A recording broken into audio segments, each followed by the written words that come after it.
Chilli চিকেনের recipe বিভিন্ন জায়গায় কিন্তু বিভিন্ন রকমের। আমি এখানে কিছু টিপস দেব যাতে আপনারা বাড়িতেই রেস্টুরেন্টের মতো চিলি চিকেন বানিয়ে নিতে পারবেন। তাহলে রান্নাটা শুরু করা যাক। স্কিপ করলে কিন্তু টিপসগুলো মিস করে যাবেন। তাহলে চিলি চিকেন বানানোর জন্য আমি প্রথমে নিয়ে নেব চিকেন। আমি এখানে বোনলেস চিকেন নিয়েছি আর ম্যারিনেট করে নেব। তো প্রথমে দেখো আমি চিকেনটাকে ভালো করে ধুয়ে নিয়েছি আর এখানে আদা রসুন 3 চামচ নিয়ে নেব বাটা। তো দেখো আমি এখানে 3 চামচ আদা রসুন বাটা নিয়ে নিচ্ছি। স্বাদ মতো নুন ব্যবহার করছি, 1 চা চামচ কালো মরিচ। আর কিন্তু ম্যারিনেশনটাই আসল, এটা কিন্তু খুব ভালো করে নিতে হবে। এবার দিয়ে দেব একটা ডিম। আর কালার যাতে ভালো আসে ফ্রাই করার জন্য, সেই জন্য দিয়ে দেব এখানে রেড চিলি পাউডার।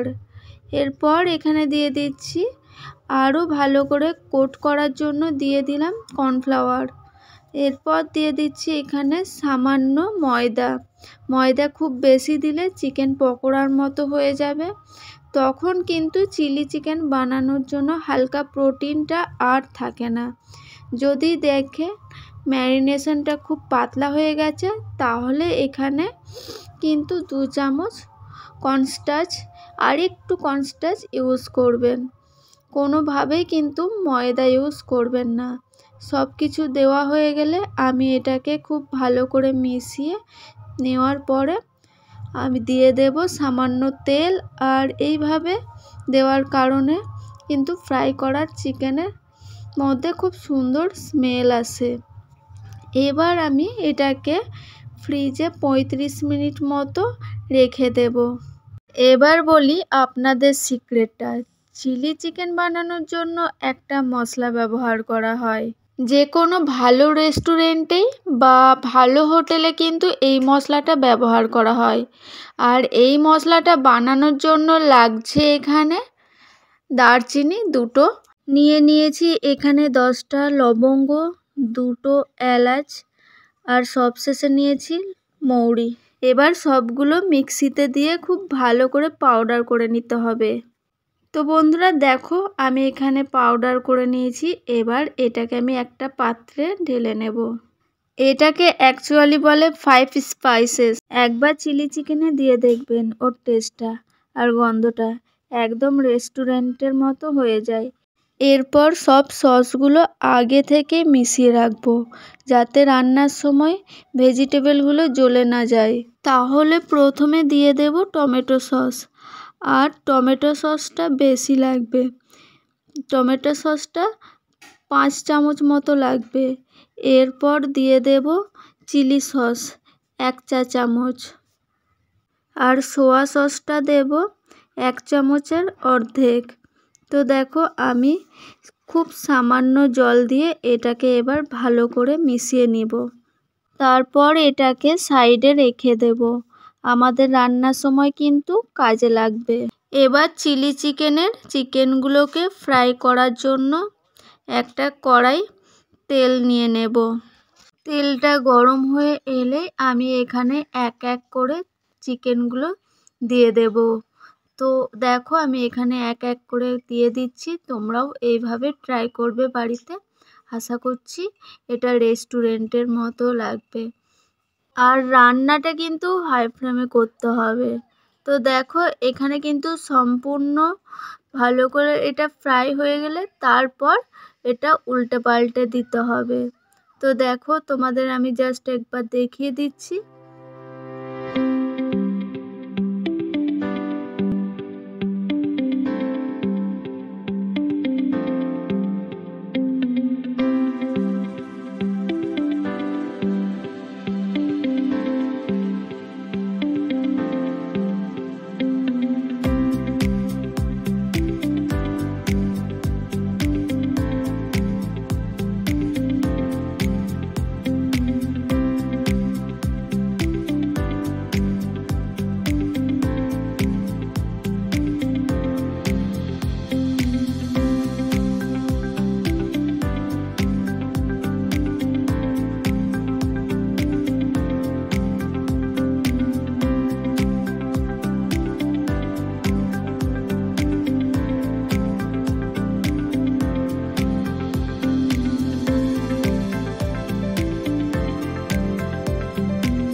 বন্ধুরা দেখো, আমি এখান থেকে কিছুটা তেল উঠিয়ে নিয়েছি। ওই তেলের মধ্যে আমি দিয়ে দিয়েছি এখানে 2টো শুকনো লঙ্কা, আর এখানে আদা রসুন চিড়ে রাখা ছিল যেগুলো পিস পিস করে, সেগুলো দিয়ে দিয়েছি। এরপর আমি এখানে দিয়ে দিয়েছি ডুমো করে কেটে রাখা যে পেঁয়াজগুলো ছিল, সেগুলো এখানে দিয়ে দিচ্ছি এক এক করে। এরপর এটাকে একটা খুন্তির সাহায্যে আমি এটাকে একটু ভালো করে একটু নাড়াচাড়া করে নেব। তো দেখো বন্ধুরা, এটাকে আমি একটু হালকা করে নাড়াচাড়া করে নেব। এটাকে কিন্তু বেশি পোড়ালে হবে না, এটা হালকার মধ্যে নাড়াচাড়া করে নিতে হবে এইভাবে। তো দেখো আমার নাড়াচাড়া কিন্তু অনেকটাই কমপ্লিট হয়ে এসছে। এরপর আমি এখানে দিয়ে দেব যে ক্যাপসিকাম, যে কুচনো ক্যাপসিকামগুলো কুচিয়ে রেখেছিলাম সেগুলো এখানে দিয়ে দিয়েছি। এগুলো দিয়ে একটু ভালো করে নাড়াচাড়া করে নেব। এগুলো কিন্তু বেশিক্ষণ নাড়াচাড়া করতে হবে না। তো দেখো আমি এখানে নাড়াচাড়া অনেকটা হয়ে গেছে, এগুলো জাস্ট একটুখানি রেখে দেবো। তো দেখো আমি এখানে একটুখানি রেখে দিয়েছি এইভাবে। আর লো ফ্লেমে রান্নাটা করতে হবে। এখানে দিয়ে দিয়েছি নুন, আর নুনটা তোমরা স্বাদ অনুযায়ী দেবে। তো দেখো আমি নুনটা দিয়ে আর একবার একটু ভালো করে নাড়াচাড়া করে নিচ্ছি। এভাবে কিন্তু একটু কিছুক্ষণ নাড়াচাড়া করে নিতে হবে।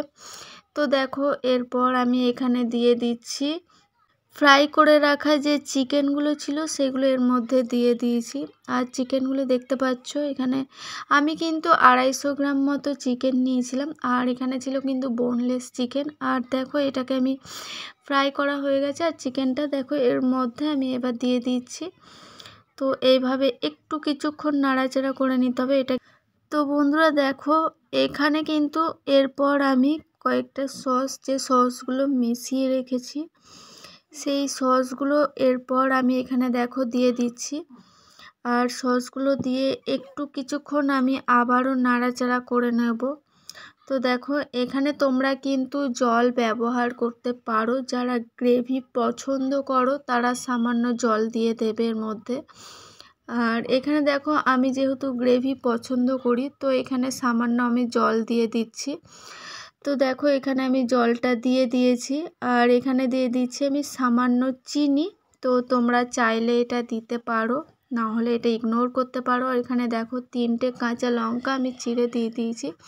এরপর আমি একটা খুন্তির সাহায্যে আবার একটু কিছুক্ষণ ভালো করে নাড়াচাড়া করে এখানে আমি যে কর্নফ্লাওয়ারটা ভেজানো ছিল, 1 চামচ কর্নফ্লাওয়ার ভিজিয়ে রেখেছিলাম, সেটা আমি এখানে দিয়ে দিচ্ছি। তো দেখো এটা দেওয়ার পর মিশ্রণটা কিন্তু অনেকটা গাঢ় হয়ে গেছে। আর যে সিক্রেট মশলাটা ছিল সেটা আমি এখানে কিন্তু দিয়ে দিয়েছি। তো দেখো এটা দেওয়ার কারণে কিন্তু স্মেলটা কিন্তু দারুণ আসছে। আর এইদিকে দেখো এরপর একটু নাড়াচাড়া করে নিয়েছি, আর রেসিপিটা কিন্তু রেডি। এরপর আমি কিছুক্ষণ পরে আমি গ্যাসের ফ্লেমটা অফ করে দেব। তো বন্ধুরা, তোমাদের যদি এই রেসিপিটা ভালো লেগে থাকে অবশ্যই লাইক করবেন, আর কমেন্টের মাধ্যমে আমাকে কোনো প্রশ্ন থাকলে কমেন্টের মাধ্যমে জানাবেন। আবারও দেখা হবে নেক্সট এপিসোডে। ভালো থাকবেন, সুস্থ থাকবেন, ধন্যবাদ।